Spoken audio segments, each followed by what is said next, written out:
Don Bell with Hunting the Rut Hotline.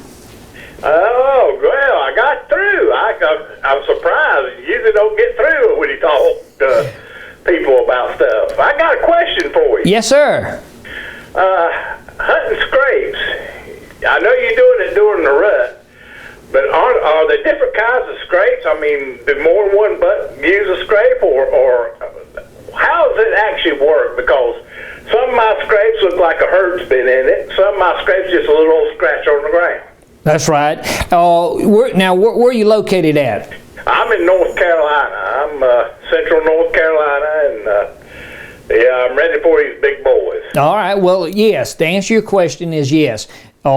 Scrapes there's two kinds of scrapes. You got a secondary scrape and a primary scrape. And you know, a whitetail is a whitetail. I live here in South Alabama. You're in Michigan. You're in, that's the guy we just talked to. Apologize.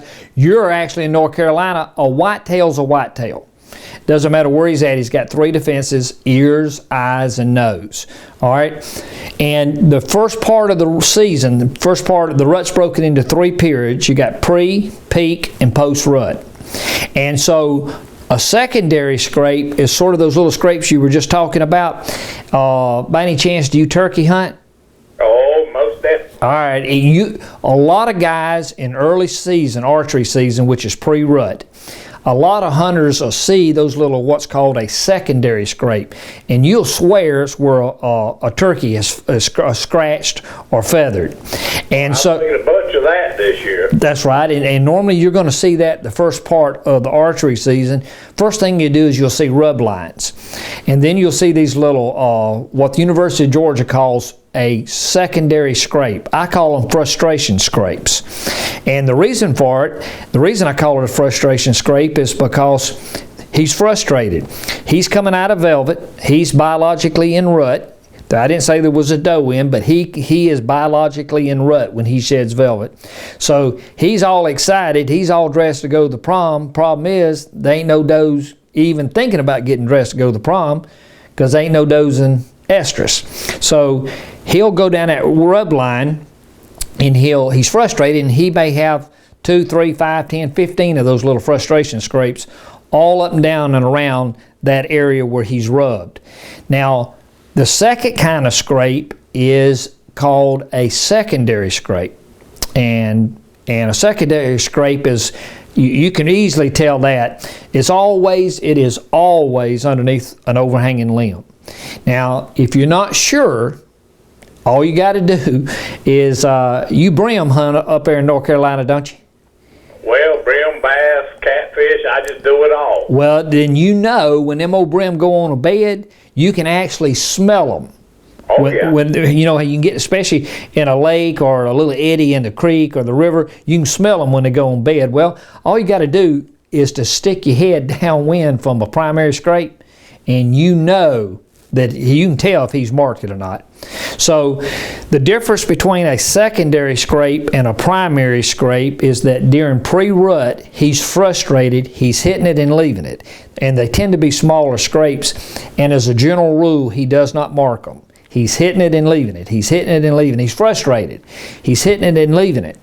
So what happens to you and me is that, boy, we get all excited because we see this rub line and these little, all the scrape activity, and we sit up on him to kill him. Problem is, we never see him.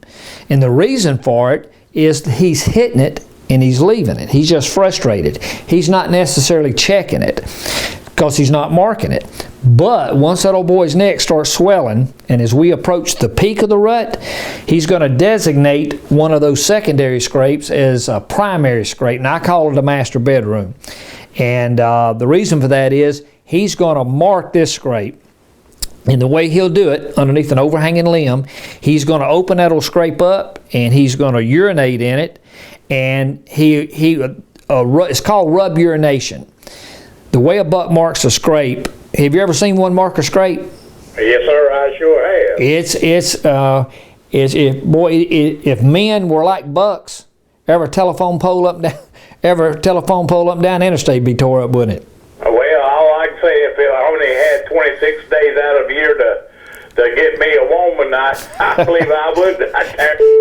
you'd be a little bit out of shape. Well, so what happens is, so let's say you had old buck, and so as you're leaving a pre-rutting going into the peak of the rut, what's happening is these bucks are going to designate this primary scrape as a master bedroom. And the way he does it, with his neck swollen, he's going to urinate over his back knees. A lot of people call them hocks or tarsal glands. Secretes a musk. He's going to rub, you're going to urinate, you're going to rub your back legs together. Over the urine's going to go through the musk of the tarsal and onto the ground, and then you're going to paw at the ground. And a lot of hunters know what I'm talking about here because they see them pawing the ground. Well, you kill your buck this year, spread the front hoof, you're going to dig down, you're going to get a waxy type substance. That's called an interdigital. So the rutting odor of a whitetail buck, the way he designates his master bedroom is he puts that rutting odor in that scrape. Now, he's done it for two reasons. First is to tell every doe to come in, and you're telling every buck to stay out. That's a master bedroom. This is the one you want to hunt, and this is the one he's going to check, because he wants a doe to come in, and a doe comes downwind, she smells it, she's going to either urinate in it and leave droppings. That old buck's going to go downwind. Guess what he's wanting to smell? You know, all hunters know that a buck will go downwind of a scrape. Well, why is he doing that? He's going downwind because he wants to smell the calling card of that receptive doe. So a doe comes in, she urinates and drops in it, she goes off in beds or hangs around. He comes downwind, smells her, trails her up, and he breeds her. That's the way the good Lord designed the master bedroom. The second reason is it's like Old Spice cologne. When you put buck urine in that master bedroom, now he's been out of shape. So to answer your question in a nutshell, you bet there's two kinds of scrapes. Secondary, first part of the year, he's hitting it and missing, he's hitting it and leaving it, hitting it and leaving it, he's frustrated. As a general rule, he's not marking it, therefore he's not coming back to it. Second, and the best scrape to hunt is called a primary scrape underneath an overhanging limb, and it's his master bedroom. This is he's marking, this one he's coming back to. And look here, you hunt that old boy this year and hunt him over that master bedroom, get you some buck urine and get you a grunt call, big dog, he'll come in mad. Try that this year and get back to us and let us know how it works out for you. I'll certainly do it. I appreciate your time, appreciate the information. You bet. Call us back. Thanks so much. All right, bye-bye. All right, bye-bye.